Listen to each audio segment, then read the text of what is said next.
we all know how a Jew or a gay person or anyone who's a minority would feel about that. It's no different with a rebel flag. And to me, there's no difference between the swastika and the rebel flag, the Confederate rebel flag. To me, they're the fucking same thing. In terms of, whether they should be flown or not at government institutions. So I feel that if you want to do it in your personal time, you want to have a fucking museum, whatever, more power to you. I don't give a fuck. But if you're going to have it in the public space, that's just uncalled for, wrong, and insensitive to an institution of horror, an institution of eons, hundreds of years of slavery that slavery went on. The Jews, or the Holocaust, for example, 6 million Jews or so were slayed and killed in the Holocaust. And then there were I think 10 million slaves or something. I don't know, more. I don't remember what the number is with the slave side. But over the course of 300 years or whatever it was, that slavery was around the United States. So you have these incredibly horrid institutions of bigotry that is represented by the Confederate flag and the swastika. So I don't find any valid reason for them to be flown at a government institution. I think that anyone with a rational brain would agree with me. And so these people who are fucking pissed off about, you're going to take my flag, and they're running around the streets and in their fucking, trucks and shit, and with their fucking flags on their trucks or whatever, and yelling and screaming about how America's taking their rights away and shoot the nigger in the White House and all this kind of stuff. I mean, seriously.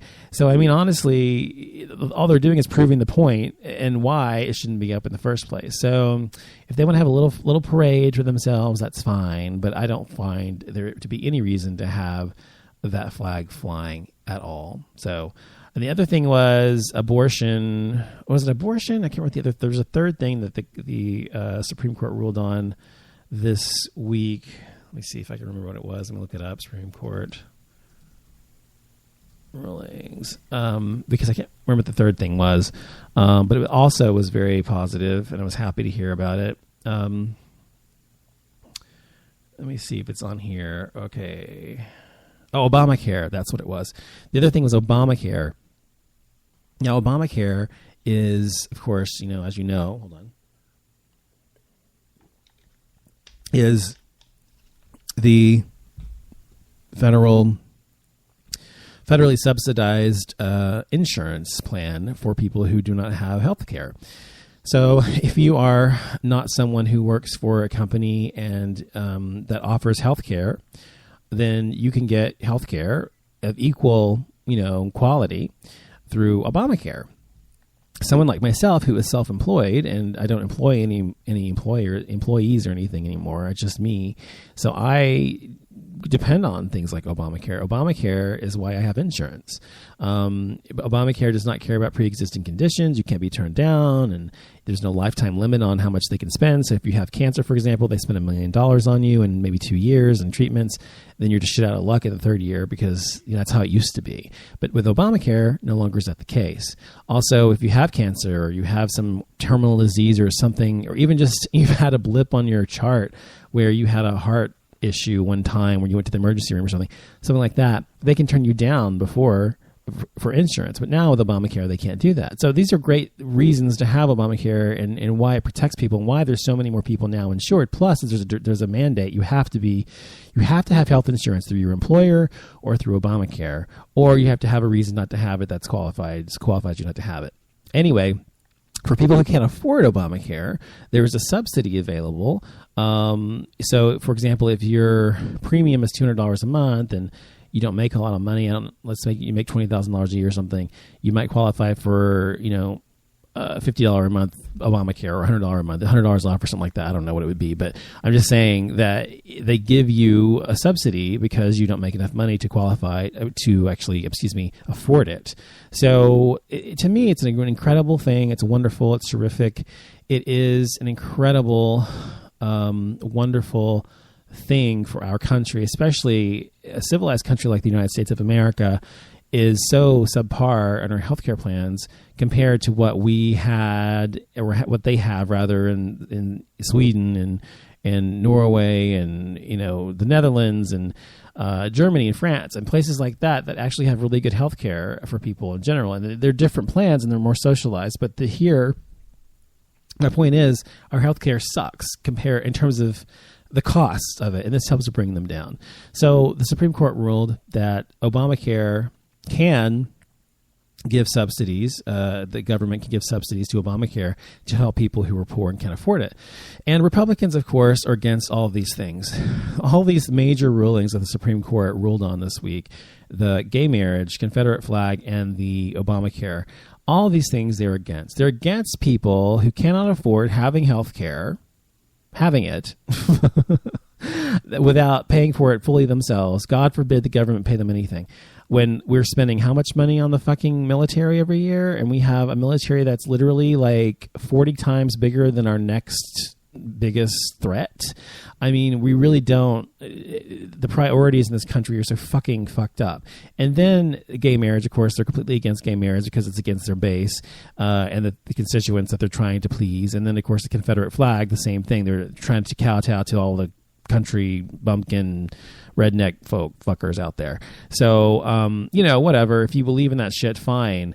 But you don't, to actually try to step into someone's lives and try to harm them is just wrong. And so this just shows you what the Republican Party stands for. Of course, this is nothing new, and it's been this way forever. But they have nothing to grasp to anymore. They're completely kind of out there with no real leader. Jeb Bush, by the way, is against gay marriage. Ted Cruz is against gay marriage. Rick Perry is against gay. All these people are against gay marriage. All these people are against Obamacare because Obama thought of it and created it and it's actually working. And of course, they're all against helping people. Gay marriage. Did I say that already? Anyway, so they're against all of these things. So this election coming up next year is going to be interesting. And I think that for me, obviously I'm a liberal and a progressive, whichever you want to call it. But I do think that, right now there aren't a whole lot of options for us, not for us, the liberals. I mean, for the Republicans to actually beat us with. Obviously, the only options available to me on the the Democratic side are Hillary Clinton, of course, and because she's for gay marriage and she's for a lot of things that I believe in, and Bernie Sanders, same thing. Now, I've never really loved Hillary Clinton. Some people just love Hillary Clinton. They just love her to death. I don't love her to death. I like her a lot. I think she's very strong. She's more than qualified to be president, more than anybody else that I can think of. And all those things. Her personality just seems kind of cold to me. It always has, And if you've noticed now, every time you see her, she's like smiling, like really big. And that's, of course, because she lost in 2008 to Obama. In 2008, she was much more stoic and much more conservative and much more just kind of middle of the road. Now she's much more liberal and she's much more smiley and approachable looking. And I'm sure that's all calculated because that's what politics are, and that's fine. But she's now far more trying to be more approachable and relatable.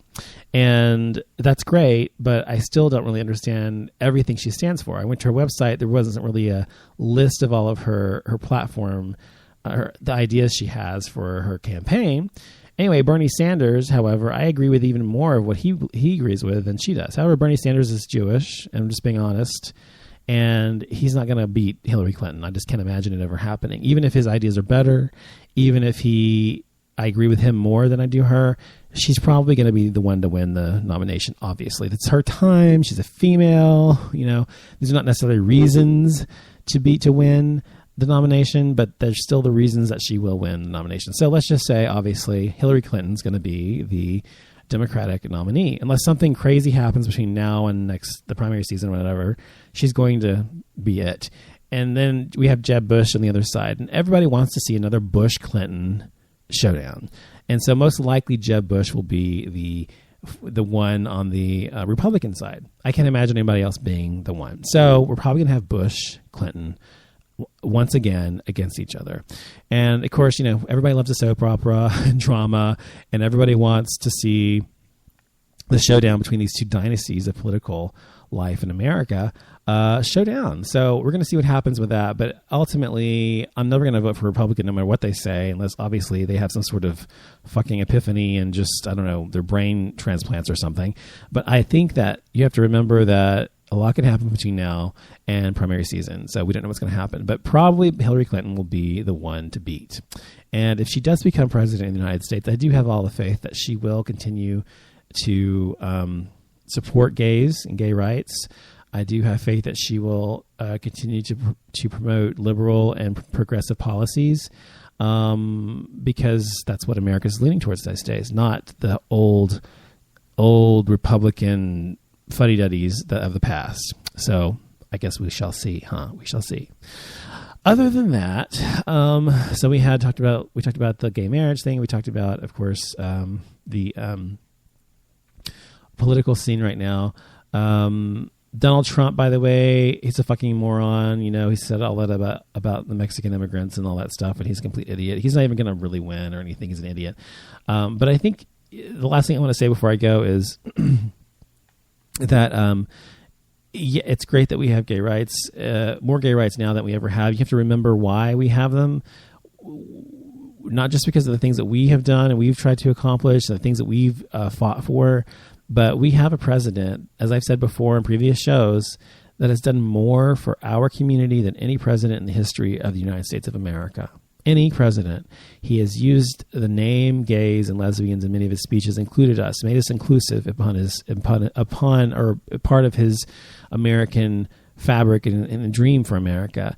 He has included us. He's included transgender people as well in that. And he's included all of us in not something that anyone's ever done before. He's helped pass legislation to protect us in government and to ensure our rights in government. And he's supported the gay rights movement, and he's had this evolution or whatever he said, before he went in there. I don't even know for sure if he really never bought that. It was just political or whatever. But the point is, he's done more for us than anybody else in this country. And I don't think he gets enough credit, because people forget that if we had a different president right now that wasn't fighting for us, and he has been fighting for us, he's been fighting for our rights, that we would be in a different position right now. I don't think it wouldn't happen ever, but I don't think it would have happened as quickly, and I don't think it would have happened now.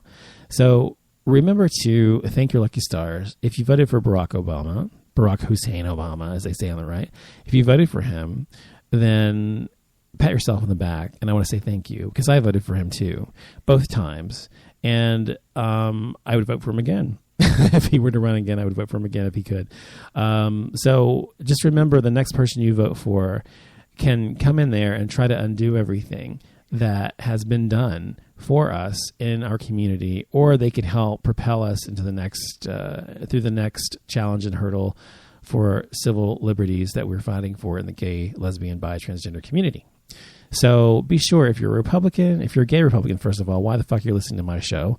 But if you're, a progressive, a liberal, continue to fight for what's right, not just for ourselves, but for people who need our help. We've gotten marriage, we've gotten it, it's there, it's done. Help women with women's rights, okay? They still haven't got equality under the law after being, property 150 years ago or whatever it was. I mean, they still do not have all the equality under the law. African Americans don't either, and women still make 70 whatever cents on the dollar that a man makes. And so there are many other causes that you can get involved in, not just our own causes that I said we still have, like for transgender rights, etc. Help transgender people with their causes as well. March for them. They marched for you. The women, the straight allies, the people that have helped you, help them because they helped you. Whatever is important to them, help them. So my point is to show gratitude for what people have done for us to help us achieve this success, this enormous, immense success that we have finally gotten in America. So be thankful for that. I'm thankful for it. And thank you for listening to the show. I'll be back on Tuesday. Good night.